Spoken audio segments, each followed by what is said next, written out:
Hi, this is Lee Langdon. Today on the podcast, I visit with Molly Burke. Molly is one of the young adults here at the Memorial Road Church of Christ, and I really enjoyed visiting with Molly. There were so many surprises around every corner. We talk about her early childhood in California and living really close to Disney World.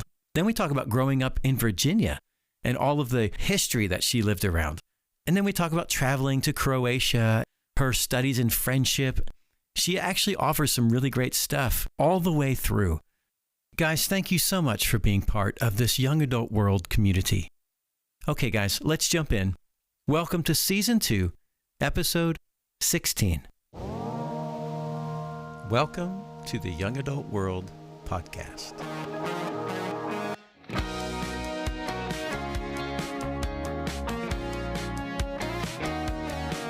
Molly Burke, welcome to the Young Adult World Podcast. Glad to be here again. This is the second time for you. Yeah.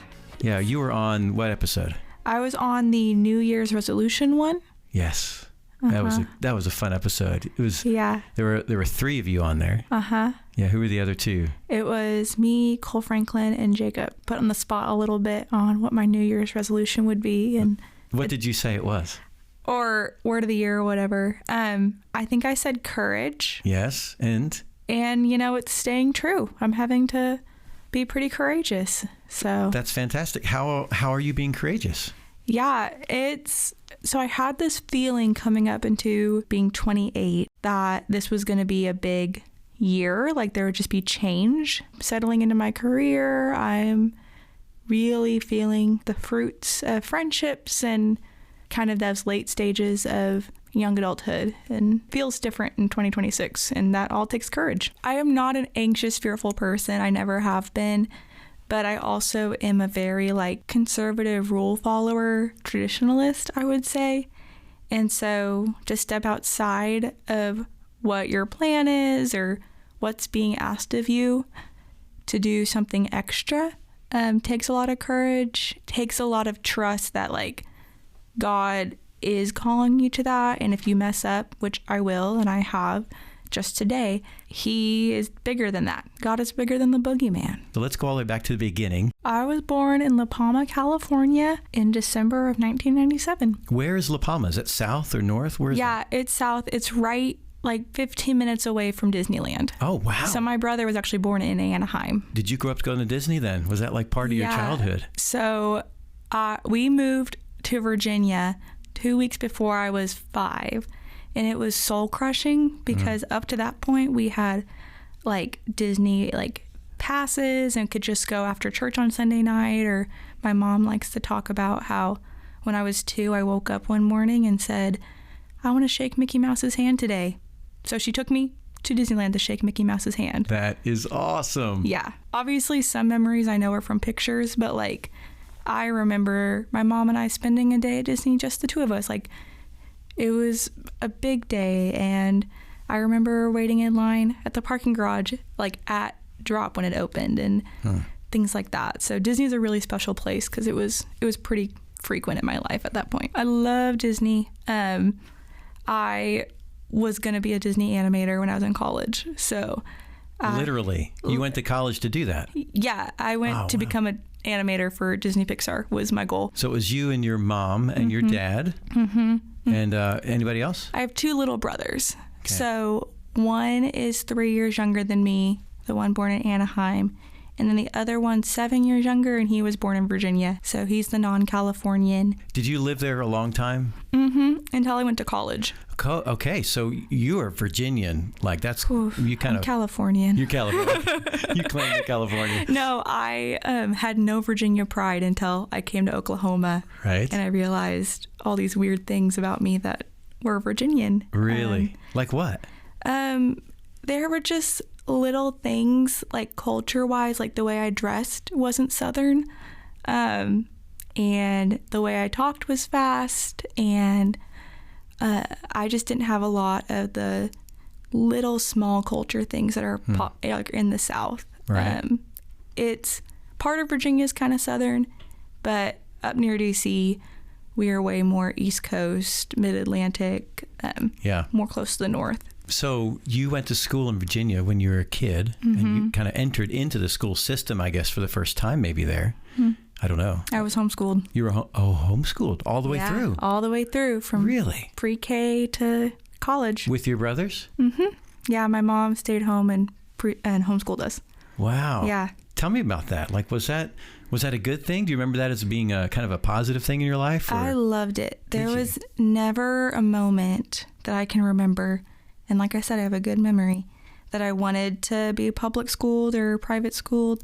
My brothers were a little different, but my mom and dad were really diligent about making sure that we had friends and community, and I loved it because I hate waking up in the morning. I love to sleep in, and my mom would let me do that, and then I could just set my own schedule. Like I said, I was goal oriented, and so. I mean, I think homeschooling is a great alternative.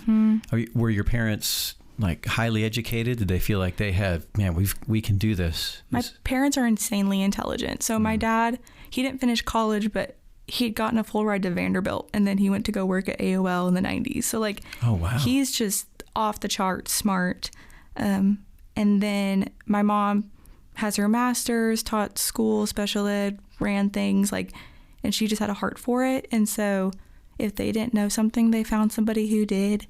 But my mom knows how to put education together and make sure her kids knew things. The extra challenge is that, like I said, we lived out on 10 acres out in a rural area. So the first part, we went to church about 30 minutes away from home, but we were driving up there almost every day, whether it be homeschool co-op, Wednesday night, friend group stuff, whatever it is. We did a lot of driving. We had a DVD player in the car so that my brother and I could watch movies while we went to go see our friends and everything. Our church camp was our biggest thing, even though it was just once a year. I got Facebook when I was 13, and email was how my friends and I communicated a lot. And so that was huge. And then we were in Scouts. So I was an American Heritage girl. My brother was a Boy Scout. And so that spent a lot of our social time was our Scout troop. Okay, there are a couple of things I've got to ask you about. Yeah. First of all, you mentioned camp. Yes. I got to ask you, what camp did you go to? Went to Camp Wamava. Washington, Maryland, Virginia. I think my favorite activity was sitting on the back porch with my friends after lights out and just talking. And when I was a camp counselor, our director would have us make up new games as part of our job description. And so we would do survival club and pirate club and play zombie invasion. And we had one game we played on the 4th of July that was different wars from the Revolutionary War reenacted with water balloons. That's amazing. So it was odd. Well, but living in Virginia, you would play a revolutionary game. I mean, that's a thing, right? I know way more about American history than most people that I know nowadays. This was solely because of where I grew up. Yes, this was my next question. I've got to ask you about this setting that you lived in. So much history. So much history. Yeah, was Leesburg itself? Was that's full of history too? Yeah, right? My senior photos were taken at a Civil War courthouse. Wow. Have you traveled overseas at all? Yeah, my summer between sophomore and junior year of college, I lived in Croatia for a summer with the Global Mission Internship. Wow. So it was me, Emily Carter, and then another girl that we all just got assigned together to do. We did not know each other, and we lived in a 8x8 bedroom in a church building for 9 weeks. No way. It was a mission internship through OC, and literally we just were church mice. We made cookies for Wednesday night. We sang a song in English on Sunday morning. The three of you sang. And then there were 2 girls from ACU that were also there. So the 5 of you would sing a song in English every Sunday, like a choir, kind of to the group. Yeah, it was one of their requests, and so I love that. Yeah, it was really interesting. You were singing songs to one another. You were singing to them. I think that's beautiful. Yeah, no, it was really neat, and we got to know the church people there really well, and got to meet community members that we got to bring to church. And point of that program, especially at that location in Croatia, was just to be there. We did some camps and VBSs, but since it was a long-term, short-term, Yeah. we got to just build relationships and kind of shadow the missionaries, which all the ministers there were Croatian, were Croats. And so it wasn't the same as having like an American missionary who's telling us how things are different than Americans. It was having Croats say, this is what we do, why would we do it differently? Wow. Which was like hard at age 20, which I was. Like, it was a really hard summer, but it was really beautiful, and like I'm so grateful for it. And when I got home, I was dead tired and decided to never be an overseas missionary. And I took Women in Missions with Jill Nichols that fall, and it was really a reflection time for me to kind of make sense of everything I'd been through. Not that there was anything crazy that happened. It was all pretty standard, but there was a culture shock that I hadn't realized I had. And so through that reflection time and making sense of what it means to experience culture shock in a first world country and study the groundwork that might have already been there to like go into therapy, which is what I ended up doing, and really have a greater understanding of God's presence and the power of that. I would say that it's so relational and it's never the same twice. And just being somewhere, even if you don't speak the language or don't do some big project. I mean, one day, literally what the minister told us to do was build a trampoline and take down a giant dirt hill that had been there from a project they'd done. Wow. So we spent a whole day digging apart a dirt hill, and like that can be so helpful, which can just ease the burden of other people. Right. Yeah. Yeah. You said earlier that you decided you wanted to study, you wanted to animate. That was what you came to OC with, right? Actually, I came as a music performance major. Whoa. Okay. Wait a minute. Music performance. How did you? Okay, go back now to your high school, I guess, and tell me where music fit into your world growing up. When I was 13, I got a guitar, and then a few months later, we went on a family trip to Nashville, and I'd always loved country music. Like, my CD collection is huge and started when I was really young. And we went to Nashville and toured the Grand Ole Opry, and I said, okay, that's it. I'm going to be a member of the Grand Ole Opry. I'm going to be the next Patsy Cline. And so I pretty much stayed that route all of high school. And then right before I got to Earn Your Wings, I changed to film. Molly, this is new information for me. I didn't know about this. Yeah. I'm really fascinated by it. And there's no recordings of your music. I do. Oh, I'm going to regret saying this. I do have videos of me performing on Instagram for those that dig. Like, if you are going to stalk me on Instagram or Facebook, okay, you deserve a reward. And that reward is high school Molly singing at open mics. Okay. This is it. So be sure to check the show notes because there will be links. Yes. Nice. Okay. This is great. All right. So you get to OC. You decide this is not what I'm going to do. I'm going to go into film. So you can go to California and be this director at Pixar. So you study film. Yeah. So I on paper, if you go to my record at OC, I changed my major like 4 or 5 times.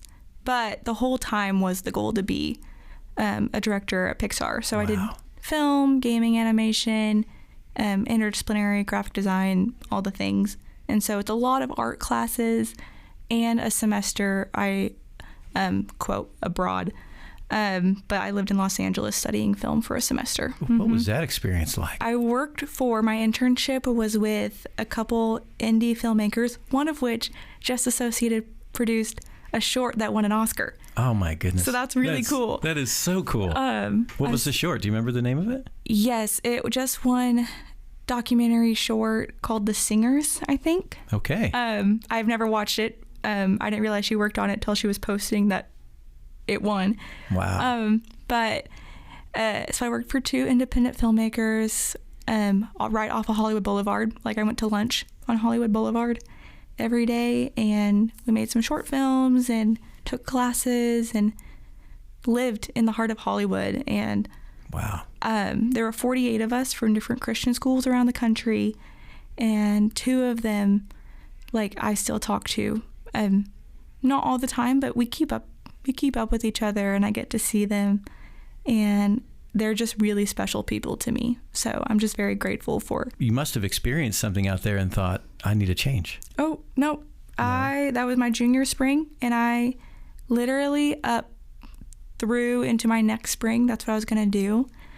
Even January and February of my senior year I applied to probably 25 plus internships, apprenticeships, jobs in LA, was about to sign on an apartment, and the plan was to pack my bag, pack my cars, and leave the day after graduation and go back to California. I woke up and the passion and ambition was gone. It wasn't burnout. It wasn't fear. It was just straight up, I didn't have it. And to be an artist of any kind, you need to have a lot of ambition. Wow. And it was like God lifted it out of me.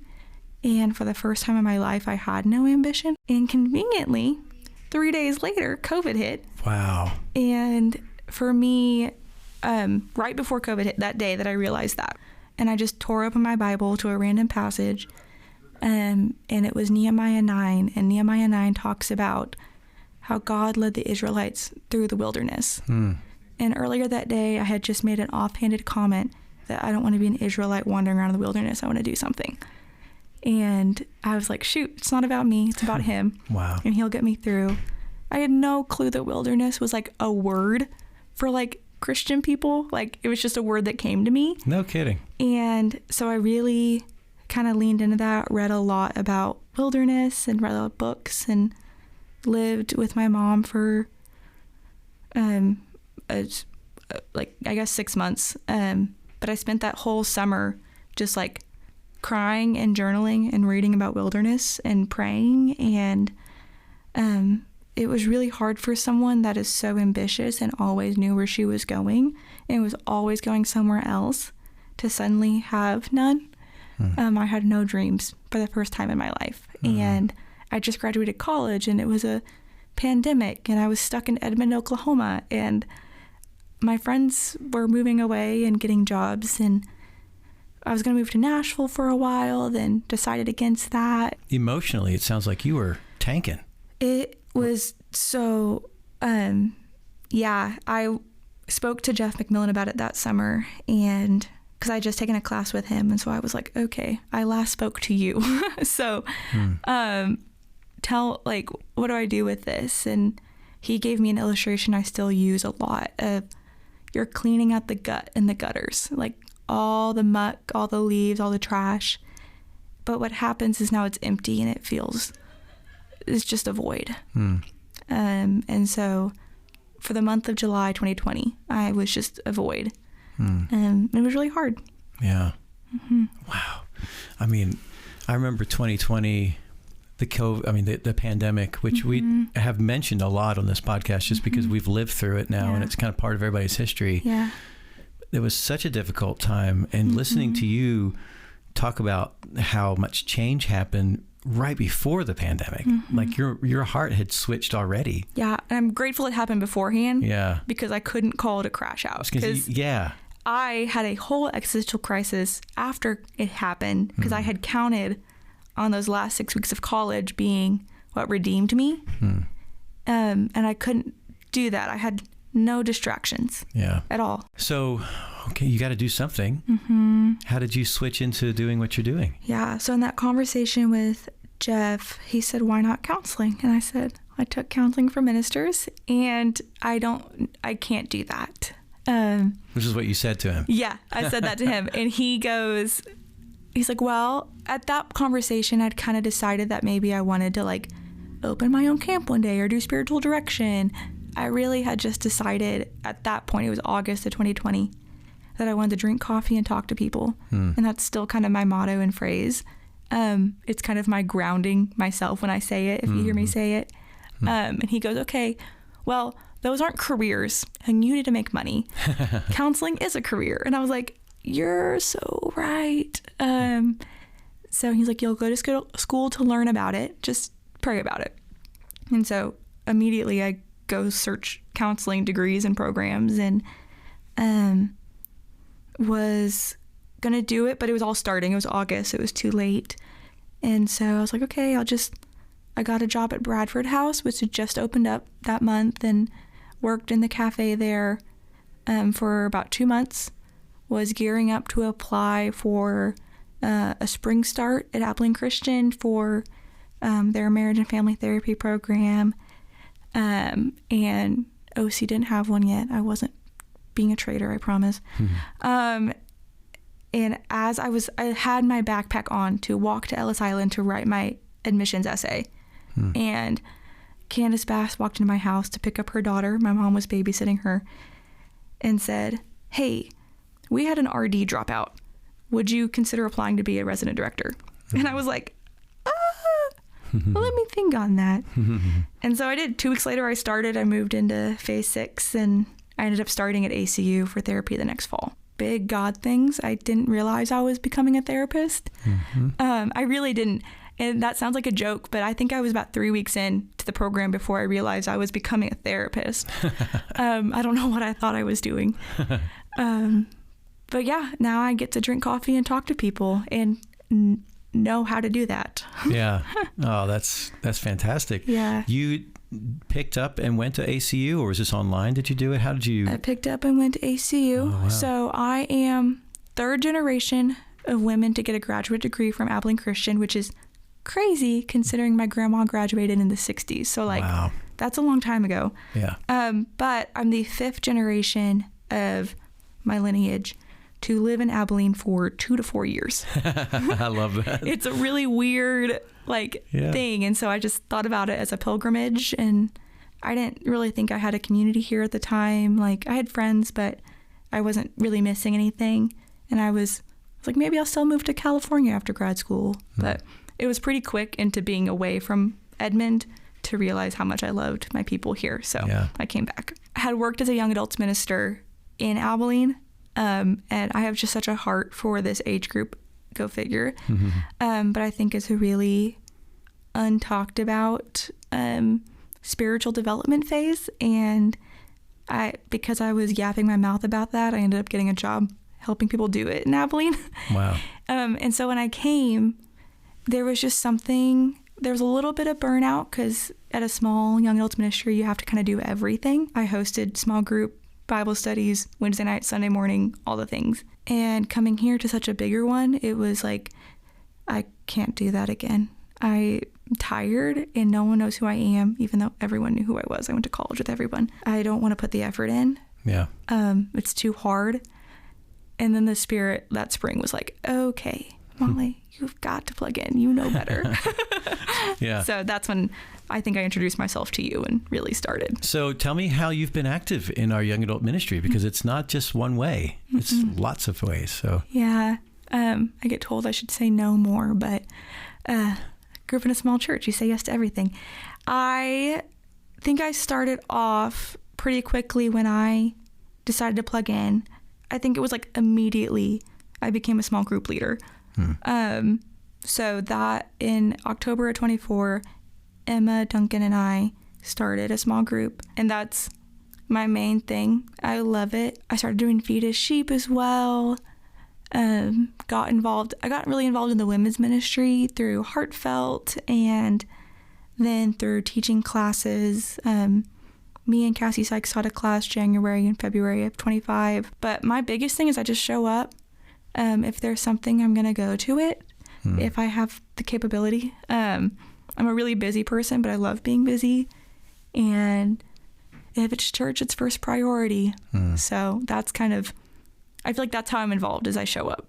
That is so important. I mean, that's what involvement is, but. Yeah, but that's a great way to look at it. I mean, it's so important. There's a lot of people, not just young adult ministry, but outside of young adult ministry, just all throughout the church, that, give enough credit for just being there and being a part of what's going on. Yeah. And I love church.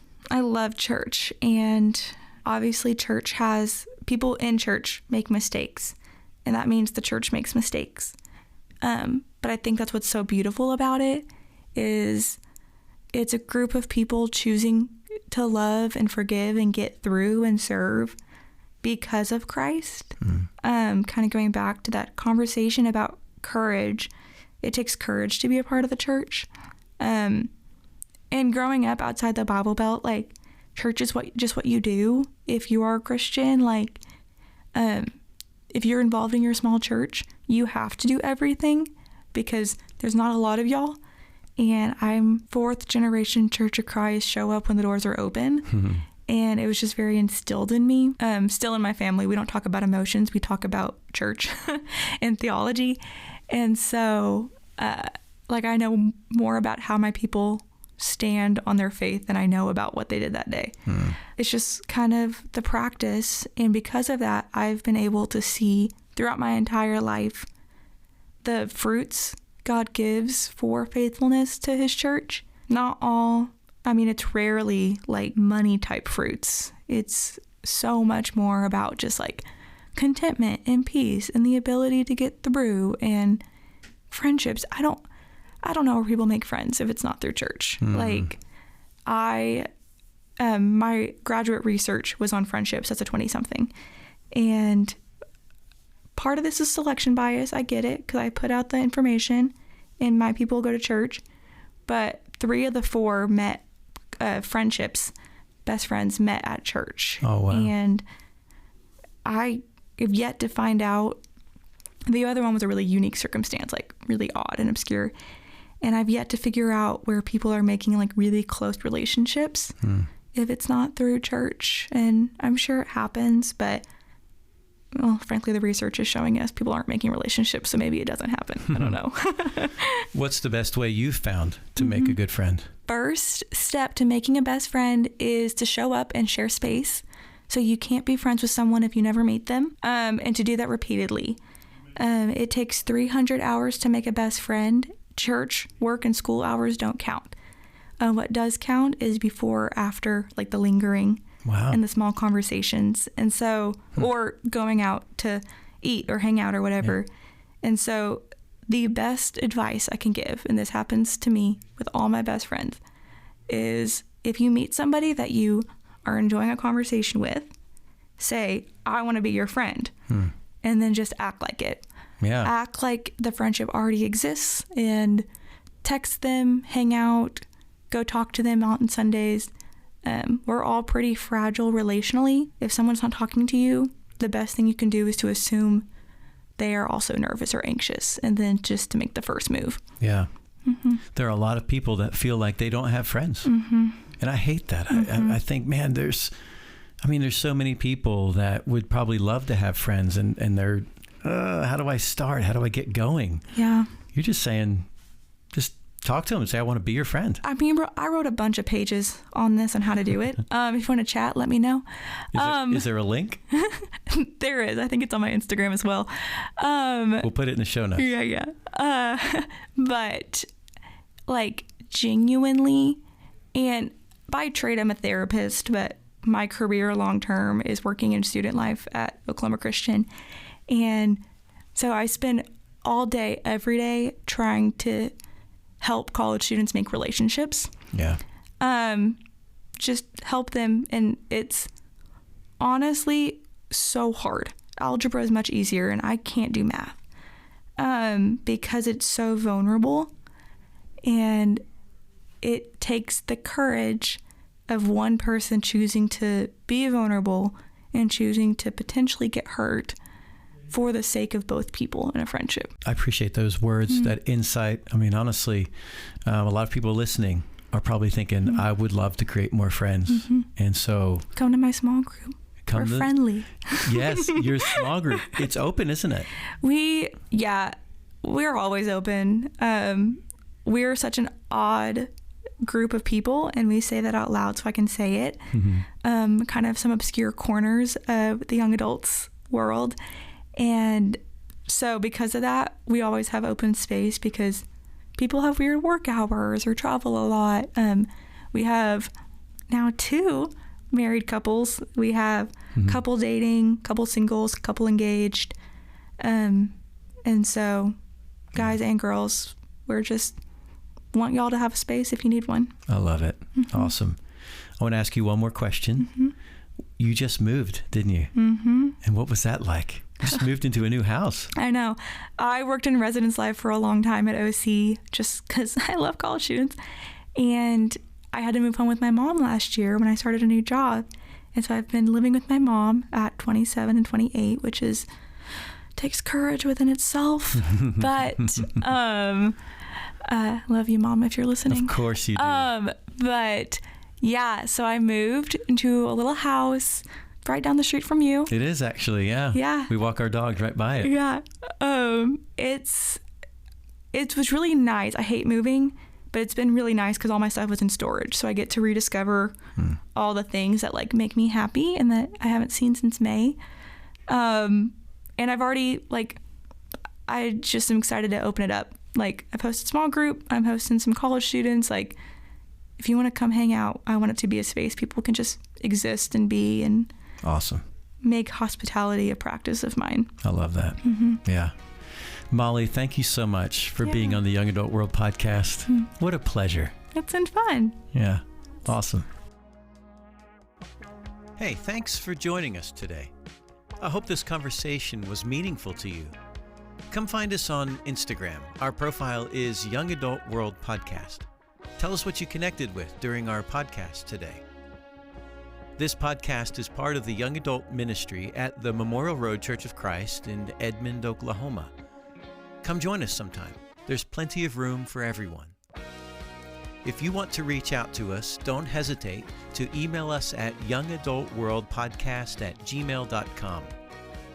And we are so grateful for Jacob Staten. Jacob is a young adult who edits this podcast for us and keeps this thing going. So thanks, Jacob. Okay, guys, see you next time for another Young Adult World conversation.